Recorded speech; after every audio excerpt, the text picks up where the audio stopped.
kita lihat dulu yang berlanjut atau breakout. Kita lihat dulu yang breakout ya, karena pasar yang terbaru adalah pasar yang datar, maka kita lihat yang betul-betul ada kecenderungan sudah mulai breakout di sana. Oke.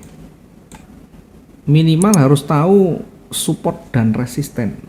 Minimal harus paham support dan resisten. Ini pergerakan yang naik turunnya datar, kita cari yang ya, seperti inilah, biar kita nanti ketemu dengan bedanya ini sideways, ini datar atau tren. Perhatikan ketika dia bergerak naik, terhenti di sana. Ini terhenti berbalik turun, terhenti berbalik turun. Kemudian yang di sebelah kiri ada level di sini, ada level di sini. Maka ketika semakin banyak level yang disentuh dan tidak melewati, maka disitulah menjadi resisten atau support yang kuat. Kalau di atas resisten, di bawah support. Oke, dari bawah ke atas trennya naik. Berarti kita bisa menguji dengan menggunakan Fibonacci, karena dia mulai turun, mulai bergerak turun, sehingga Fibonacci kita tempatkan di sini, dikasih warna kuning. Jadi melihatnya, mengukurnya, membacanya tidak harus berapa hari, berapa candle, tapi lihatlah pola yang terbentuk di sana, lihatlah karakter yang terbentuk di sana, yang terdekat dari runningnya, nanti akan kelihatan. Misalkan kita lihat ini mulai bergerak turun. Kenapa kita tahu atau bagaimana kita tahu dia bergerak turun? Dari high dan low-nya. Ini high-nya menuju ke bawah, maka dia bisa bergerak atau menjadi tren turun. Tetapi jangan lupa, tren turun dibandingkan dengan sebelumnya ini masih koreksi, masih berada di area retracement, berada di bawah atau berada di antara 50 sampai 61,8, berpotensi memantul kembali. Ya, kalau saya tarik garis, ini cukup satu garis sampai di sini. Sehingga berpotensi memantul kembali, akan berpotensi naik lagi. Nah, untuk memastikan bahwa naiknya itu signifikan, maka harus melewati levelnya di sini. Ini resisten. Breakout di sana berarti berpotensi lanjut. Ini namanya penerusan. Breakout di sini berarti berpotensi lanjut naik. Berpotensi lanjut naik. Setidaknya naik itu tidak harus tinggi, tidak harus menyentuh yang jauh lebih tinggi, tetapi minimal ada petunjuk, ada peluang untuk kita entry buy, sehingga target kita tercapai, selesai. Perkara nanti mau naik turun lagi itu urusan pasar. Ini breakout atau momentum. Apa itu momentum? Momentum itu candle dengan kekuatan yang besar, nah, dengan penolakan yang kecil. Momentum itu begini, perhatikan, saat dia sudah mulai bergerak naik, perhatikan, walaupun di sini ada merah, kemudian momentum ini memakan merah. Momentum yang ini hijau ini adalah momentum. Dari yang pertama dia mencoba untuk turun, kemudian ditolak, ini hijau dari kecil menjadi tebal. Maka ini adalah momentum bullish. Momentum itu berpotensi dia punya kekuatan yang lebih kuat lagi. Sehingga setidaknya kita tahu, oh ini bullishnya sudah punya momentum yang besar, punya kekuatan yang besar, sehingga berpotensi naik. Nah, kalau kita manfaatkan dari yang breakout ya seperti ini. Bagaimana ketika memanfaatkan reversalnya? Reversal itu adalah pembalikan ya.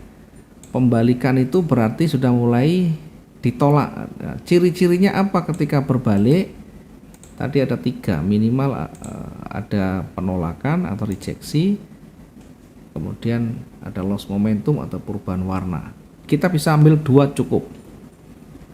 Kita coba kan misalkan salah satu trennya ya, tren naik atau turun.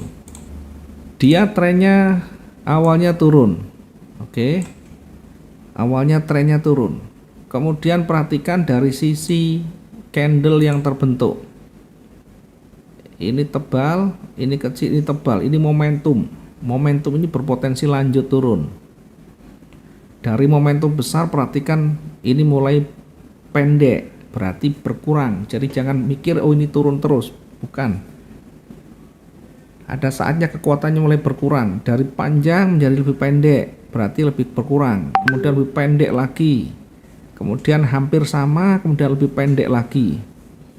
Perhatikan low-nya. Low itu adalah terendahnya, sumbunya mencoba menekan sampai di bawah ini, ditolak lagi. Berikutnya mencoba turun lagi, ditolak lagi, sehingga low-nya menuju ke atas.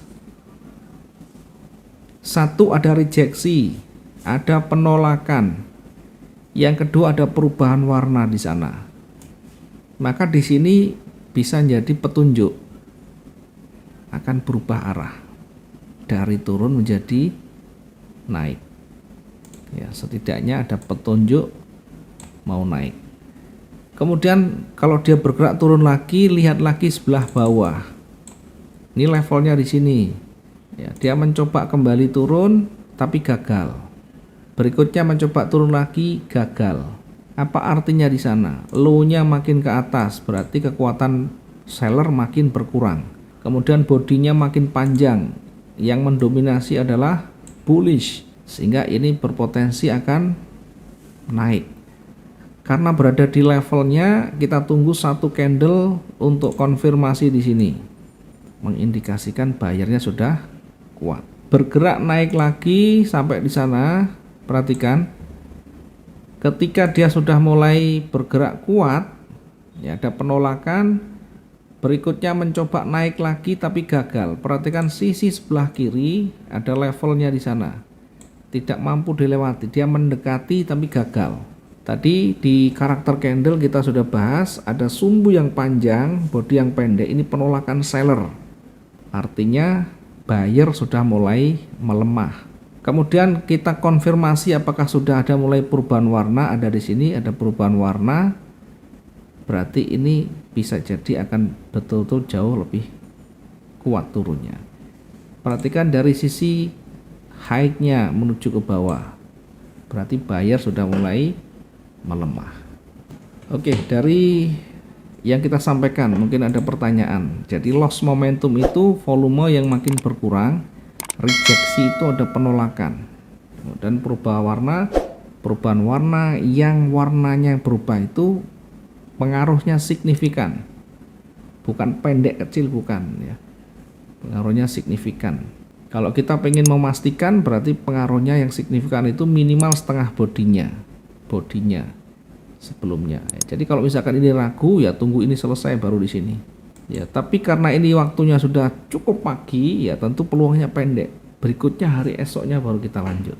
Yang paling penting kita tahu ketika berada di puncak atas atau di lembahnya, lihat di levelnya di situ adakah tanda-tanda market itu berbalik atau berlanjut. Ya.